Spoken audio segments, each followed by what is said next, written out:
just chatting back and forth, and he was whining, right for umpires, Detroit, kind of reminded me of Jay Leno. You know something. You were upset too a couple weeks ago when the Giants were getting embarrassed in Carolina. So Well, they just got embarrassed in Chicago on a Thursday night football. which was funny too You don't because the hear me midgets are 0-6. You don't hear me bitching and moaning and complaining, do you? No.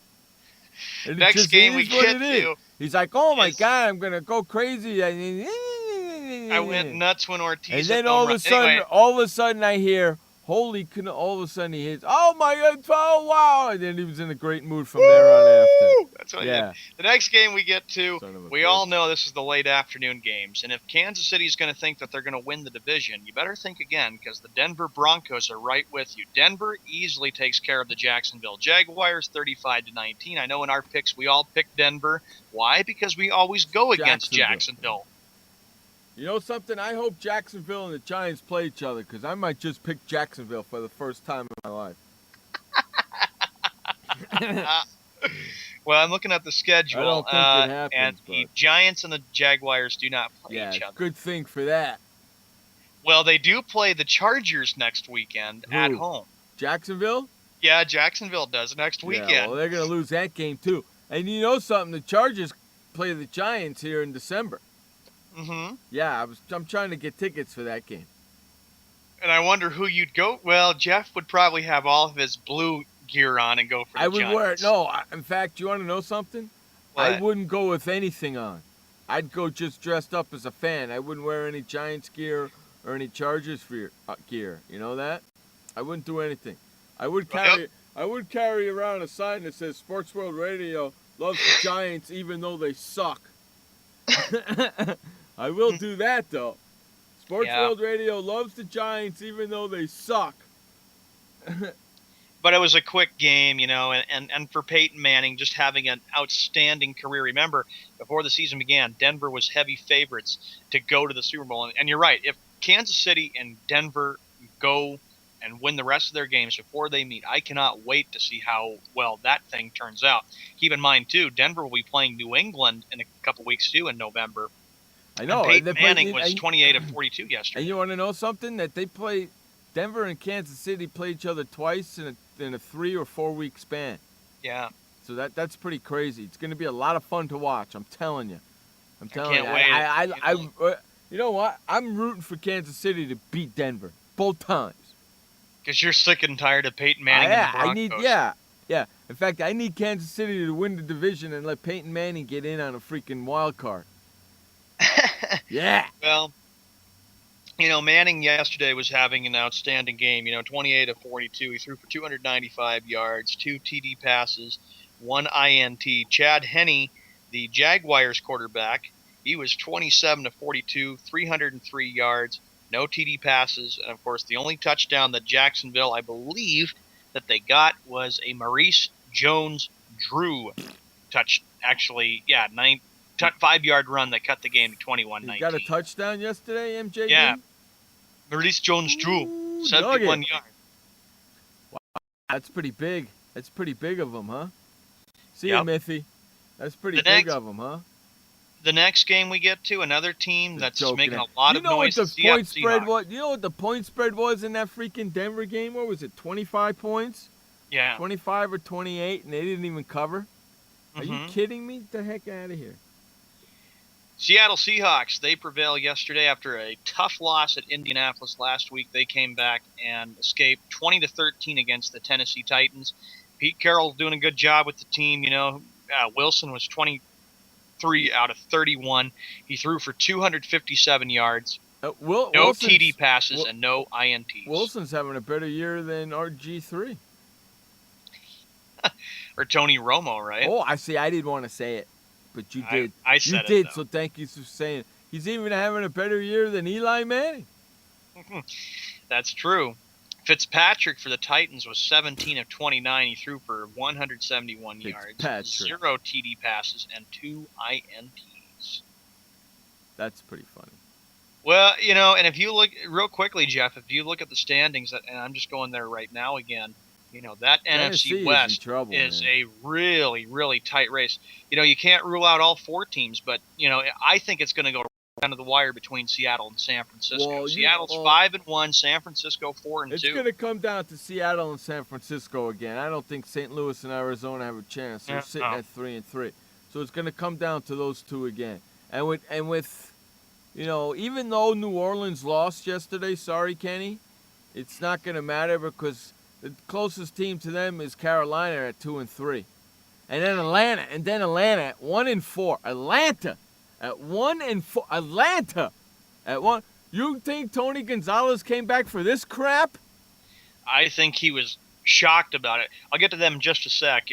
The one final meeting that Seattle and San Francisco play will be December 8th, and that'll be in San Francisco. And I know the 49ers and Jim Harbaugh have not forgotten about when they went up to Seattle and got humiliated in Seattle, 27-3.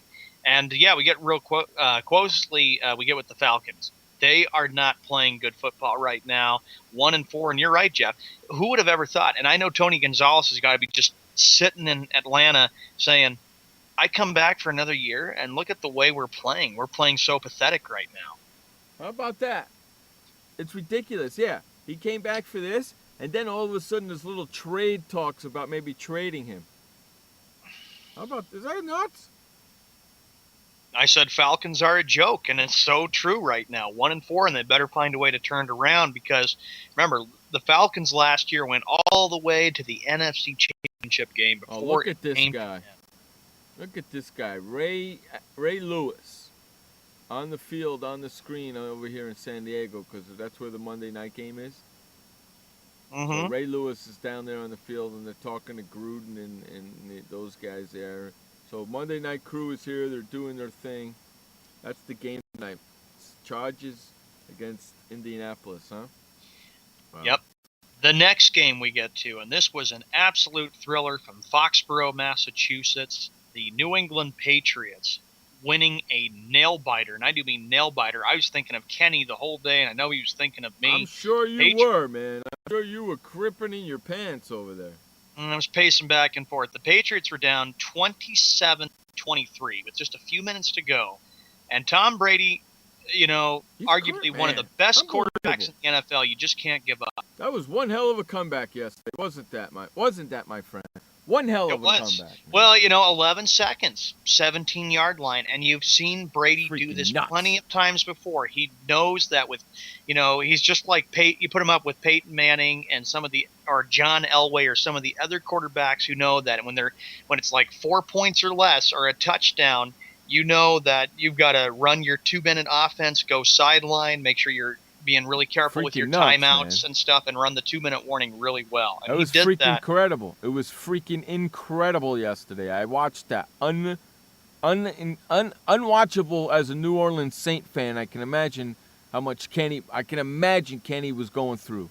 I can just imagine. I can just imagine what Kenny was going through because I've been there. I've been there, my friend. I've seen it.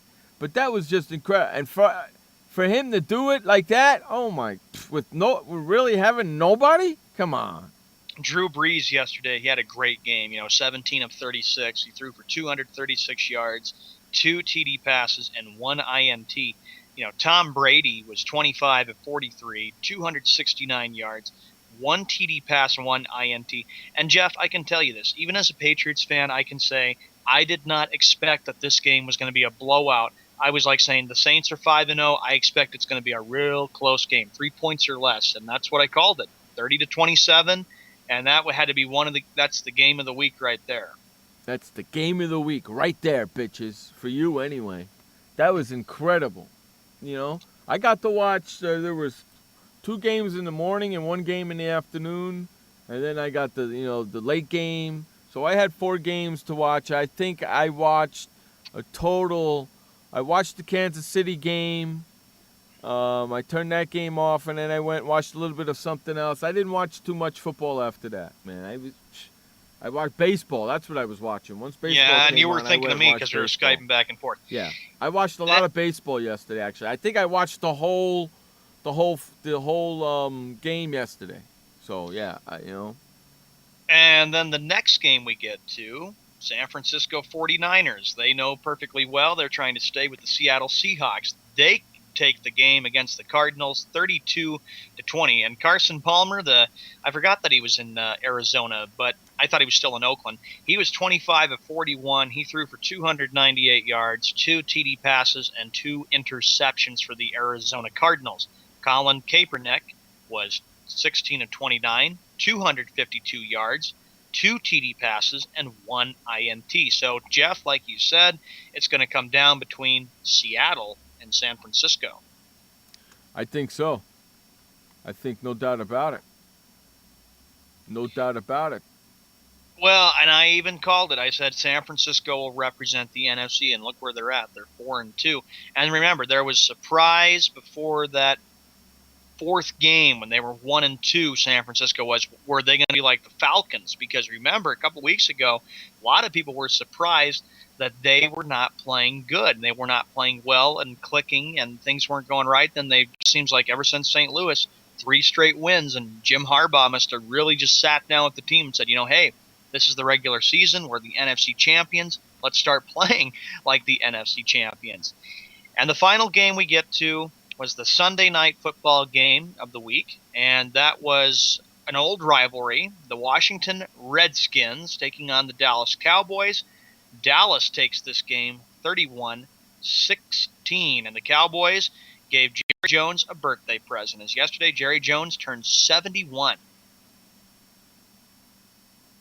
And the Cowboys gave him a you want present. me to say happy birthday to Jerry Jones? Happy birthday, Jerry Jones. I don't really want to. That's why I didn't. Well, if you were there and you were forced to say happy birthday to him, I'm pretty sure he would like to hear it. Happy birthday, Jerry Jones. But why? Well, you're all upset with him because he's such a crazy owner, and he's the one who talks on your Giants. Not all connected, my friend. RG3, he was 19 of 39, 246 yards, no TD passes, and 0 INTs. Tony Romo, as Jeff calls the average quarterback at best, he was 18 of 30. He threw for 170 yards, 1 TD pass, and 1 INT. 1 INT. So the Cowboys go to 3-3, and the Redskins drop to 1-4. I know Pink Sheet Boy is not very happy with the way his Redskins are playing. He's not at all, but he's a little bit more happier than I am. At least they got 1 win. So those are the games, and of course tonight's game, the Chargers and the Colts. That I believe I picked the Chargers in that game. I'm going to check my picks again after the show gets over with. And now we move to baseball. As everybody knows, the Boston Red Sox and the Detroit Tigers, the American League Championship Series. Last night was Game 2. You know what, Jeff? I think this is going to go down as a classic series because if you look at the first 2 games, Detroit narrowly escaped, and they pitched outstanding throughout this whole first 2 games. They've just been outstanding, and they've been tough to get off anything off their pitchers. So you have to admit, heck of a game last night because the bottom of the 8th, I remember they go to the bullpen. I'm thinking to myself, David Ortiz has got to do it right here. And if there was any chance the Sox were going to come back and win last night, it had to be that inning right there because Boston was not getting anything going last night. Nothing at all. Nothing at all until the end of the game. You know that as well as I do. Yeah. Right? Yeah, and I was just happy they won because I'll have to say this. My team was lucky. My team was lucky to win that because you're 4 outs away from possibly going down 0-2 against Detroit. But when David Ortiz hit the home run, I knew right there the Sox were going to win it. And that grand slam was important. So it was a big day in Boston and all of New England because, you had Brady throwing the game-winning touchdown pass with 5 seconds left. You had, Ortiz bringing the team back with the grand slam and Jared Saltalamacchia getting the game-winning hit in left field as the Red Sox escape 6-5, and now they get a split. Game 3 tomorrow, Jeff. What do you think? John Lackey against Verlander. It should be a really good game tomorrow, and as the series shifts to Detroit. And I was doing the update, Jeff, and you were saying 2-3-2 for the league championship series.